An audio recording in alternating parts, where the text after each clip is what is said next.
Vous dites que vous avez vu deux camionnettes. Deux camionnettes. Oui. Qui était dans ces camionnettes? C'était des jeunes militaires habillés. Ils étaient en tenue correcte. Et qu'est-ce que vous les avez vus faire? Non, les camions sont venus, se sont arrêtés sur l'esplanade, ils sont descendus, ils sont rentrés dans le stade. Sincèrement, sur l'esplanade, je n'ai pas vu de violence. C'est à l'intérieur. Et puisque moi, je ne sais pas, je n'étais pas rentré à l'intérieur, je ne peux pas vous dire ce qui s'est passé. Vous étiez là tout ce temps, vous n'étiez pas parti. Est-ce que vous avez entendu des tirs dans le stade? Mais c'est ce que dès qu'on a débarricadé et qu'on est arrivé en face du studio photo Star, c'est les coups de sommation, nous, qui nous a fait rentrer au commissariat urbain et au commissariat spécial du stade. Parce que, en ce moment, j'ai dit à mes hommes, nous, notre mission s'arrête ici, parce que nous-mêmes, notre vie est en danger. Qui a fait ces tirs de sommation? Je ne veux pas vous dire c'est pour je dirais c'est les militaires, mais je ne veux pas dire tel militaire. Parce que les militaires que moi je connaissais, et je ne les ai pas vus armés. Mais les enfants qui sont venus, moi je les connais. Est-ce que c'est ce groupe qui est venu dans les camionnettes? C'est ce groupe qui est venu dans les camionnettes? C'est possible parce qu'ils sont descendus tous en courant, en rentrant. Vous étiez là, vous les avez vus. Est-ce que c'est ce groupe qui a fait ça? Non, je ne sais pas. Quand je dis j'étais là, mais dire que je les ai vus tirer, parce que déjà, c'est quand ils sont rentrés, c'est à l'intérieur du stade où on a entendu des sommations, pas sur l'esplanade. Personne n'a tiré sur l'esplanade. Est-ce que c'est quand ce groupe est rentré que vous avez commencé à entendre les tirs? Oui, oui. Ce groupe de militaires, bien sûr. Bon, en tout cas, c'est quand tous les militaires là sont venus que j'ai entendu des coups de feu, et ça tirait, et puis nous, on était tous effrayés, oui. Est-ce que ce groupe de militaires, vous avez vu ce groupe de militaires au même moment que M. Aboubakar Diakité, dit Toumba et M. Marcel? Non. D'abord, ils ne sont pas venus du même côté. Toumba est venu du côté de l'université, Marcel est venu du côté Dixine. Bora, c'est-à-dire vers l'échangeur, vers la station là, mais ils n'étaient pas ensemble. Et ce groupe de militaires? Ce groupe de militaires là, ça je ne sais pas. Le camion est venu, ils sont descendus, ils sont partis, mais celui qui était dans le camion, je vous dis déjà, Monsieur le Président. Et qui est rentré le premier dans le stade? Parmi ces c'est les enfants. C'est ceux qui ils étaient en tenue correcte là, qui sont rentrés les premiers. Oui, quand ce groupe est rentré, qui est rentré après? Non, j'ai vu Toumba aller à pas géant, rentrer. Après le groupe? Après le groupe. En deuxième position? Il est rentré en même temps que le ministre. Ils se sont suivis, le ministre Kebro. Marcel, lui, je l'ai perdu de vue sur l'esplanade. Je ne sais pas, je ne l'ai pas vu rentrer, je ne sais pas quelle position il a pris après. Non. Mais puisque je le connaissais physiquement, il m'appelle grand frère, donc c'est comme ça que je l'ai reconnu là-bas, oui.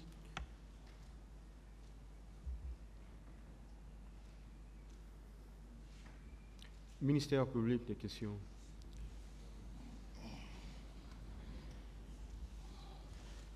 Merci, Monsieur le Président. Merci, honorable assesseur. Monsieur Ansoumane Kamara.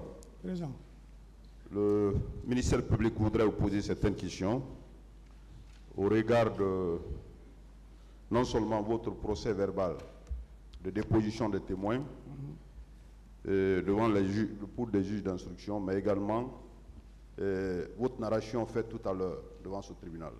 Alors, pour commencer, je voudrais savoir si vous confirmez que vous étiez effectivement le commandant de CMS de Camaïenne.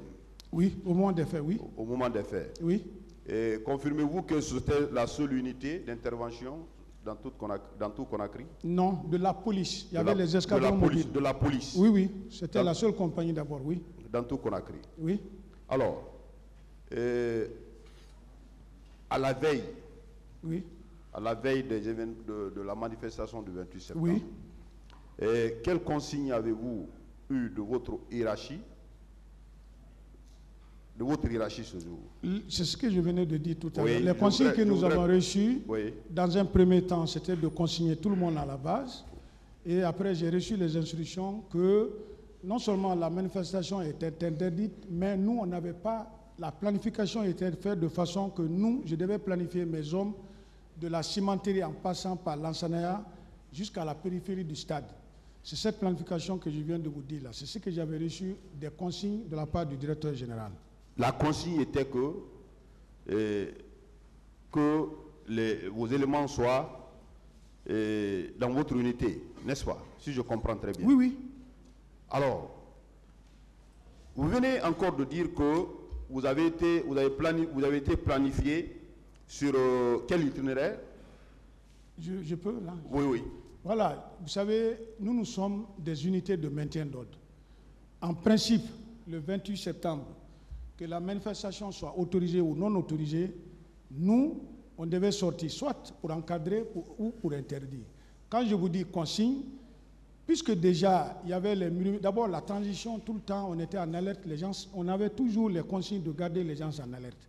Mais puisque c'est nous qui devons être déployés, le DG était au PC. Après leur réunion, il a été dit que c'est la police, les escadrons mobiles et les CMS qui devaient encadrer ou interdire la manifestation. Voilà la planification que j'ai reçue, c'est ce que je vous ai dit.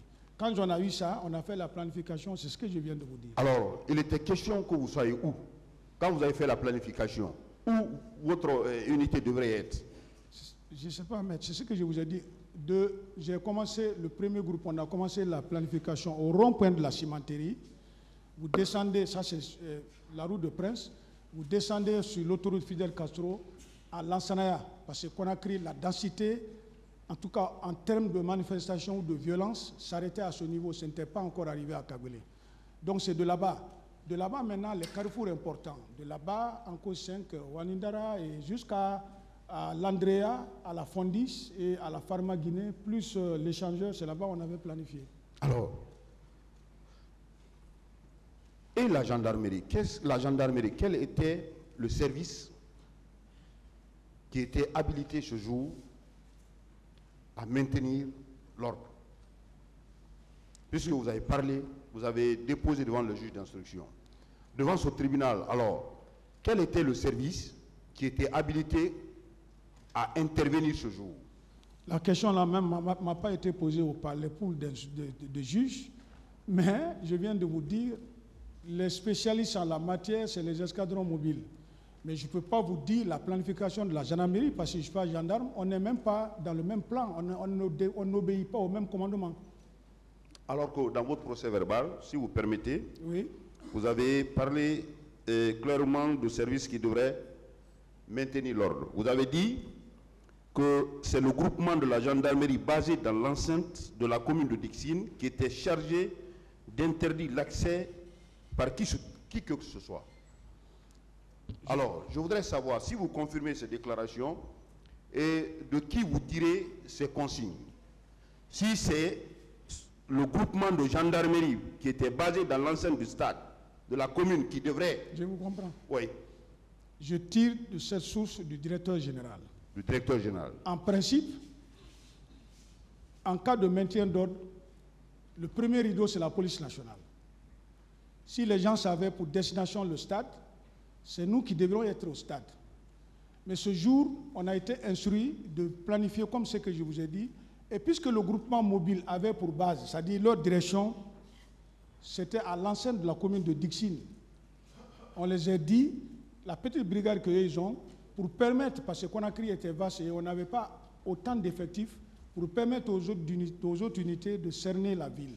Donc certainement, c'est du DG qu'on m'a dit, le directeur général qui m'a dit de ne pas planifier à ces endroits-là, que c'est le groupement mobile d'intervention qui doit être là-bas. Donc si je comprends bien, pour la gendarmerie, il n'était permis qu'au groupement qui était basé, de la gendarmerie qui était basé à Dixine, pas autre service de la gendarmerie.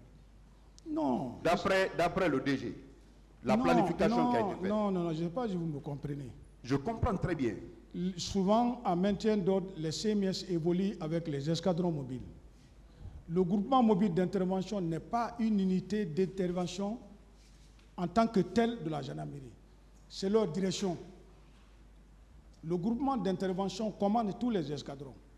Les CMS, dans leur planification, ce jour-là, quand on nous a chassés et qu'on a fui, on est venu, donc on était donc avec les escadrons mobiles.